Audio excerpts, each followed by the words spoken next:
Good morning, good morning, good morning. Welcome to Unlock Your First Six Figures blog talk.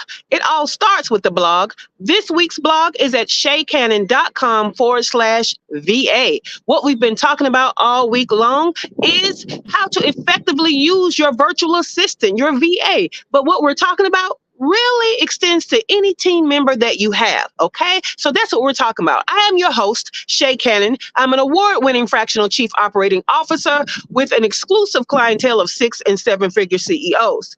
However, I have a mission, and that mission is to help you, small business owners and entrepreneurs who are spinning their wheels and struggling to get to their first 6 figures in business. I want to show you how to make the money and create time freedom. That's make the money and create time freedom. My freedom looks like living and working my business from anywhere in the world. I started this journey in Belize. Lived in Mexico for 3 years, was in Buenos Aires, Argentina for a year and a half until I came back to my favorite little beach town of Playa del Carmen, Mexico. Good morning, Teray. So I call this segment a little business value with a view. So I come on my rooftop to give you view, baby. Give you view. Oh, we got some Caribbean Sea in the corner. I hope y'all can see it. So I gave you view. So let's get into the value. Again, we are talking about effective use of your virtual assistant. Now, again, this applies to any team member that you have, right? Because I broke this down into 4 phases to make sure you get effective use of your team members that can include VAs, all right?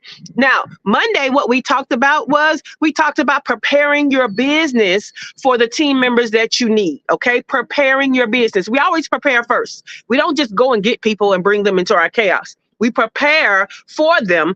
That helps us have the best use of them, right? So you're not wasting time and money bringing them into chaos and trying to figure out how you're going to use them, all right? So phase 1 is preparation. Yesterday, we talked about phase 2. That is hiring, okay? Hiring is a whole phase. No, you don't just go get people and start paying them. No, you don't, okay? There's a whole hiring phase. And if you go through that phase correctly, you are preparing for the effective use, okay? Effective use. Now, let's get down to the nitty gritty of it because today is phase 3, okay? Phase 3 is training and development. Training and development. Okay, depending on the skill set of your VA, and keep in mind, VAs have varying skill sets. All of them are not entry level. All of them are not administrative, right? All of them are not just doers.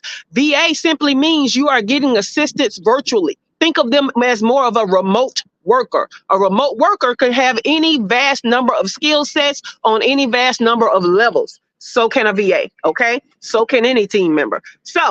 But no matter what their skill set is, you still have to train them, okay? Because there's a way that your business runs and there's just a way that they're used to doing things. So you want to incorporate both.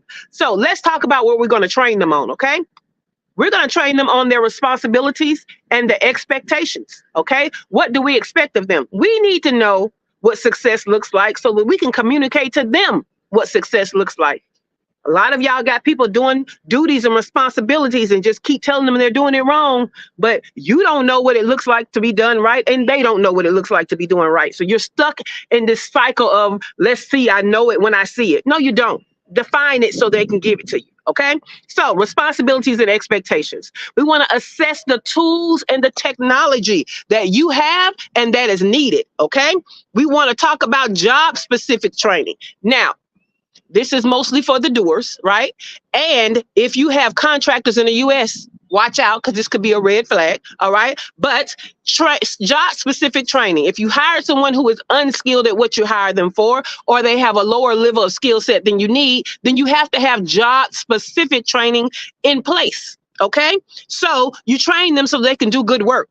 Now, if you bring in someone who is untrained, then you can bet your bottom dollar you're going to be wasting time and money because you still got to pay these people while they're trying to learn what to do. And you're not taking the time to properly train them. All right. So keep that in mind. Any compliance and safety trainings that are required for your business, you need to have that ready. Now, that's not applicable to everybody, but hey, for some of them, it does. Now, let's talk about that's training. Let's talk about development. Because when you hire people, especially those who are doers or have an entry level skill set, you have to be prepared to develop that. You don't want them to stay entry level. You want to develop that skill set so that it goes beyond entry level. So we need development. So you need an individual development plan.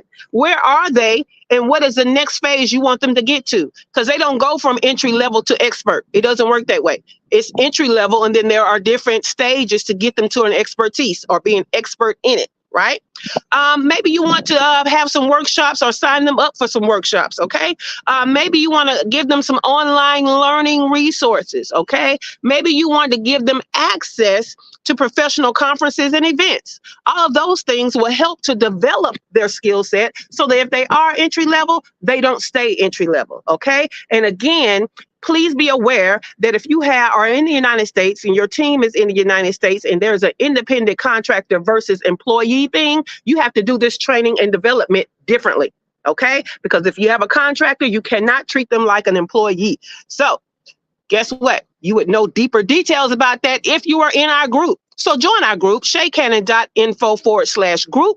Because in there, we go deeper in these conversations. We've had a whole conversation about independent contractor versus employee. This could be a remote worker, a VA, or someone that is there with you live at a brick and mortar office. But you're missing the deeper conversations, right? These tips are great. These tips get you thinking differently. But when you want to talk about application and how to apply it to your particular business, you need to be in the group and you need to be a part of the morning show. Okay. The morning show takes place in about 5 minutes. Again, go to ShaCannon.info/group, join the group.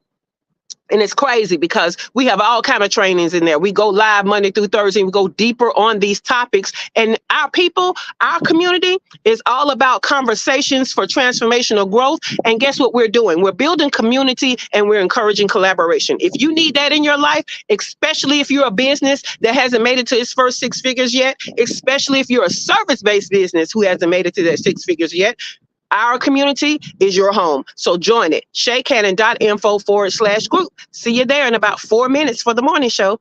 Have a great day.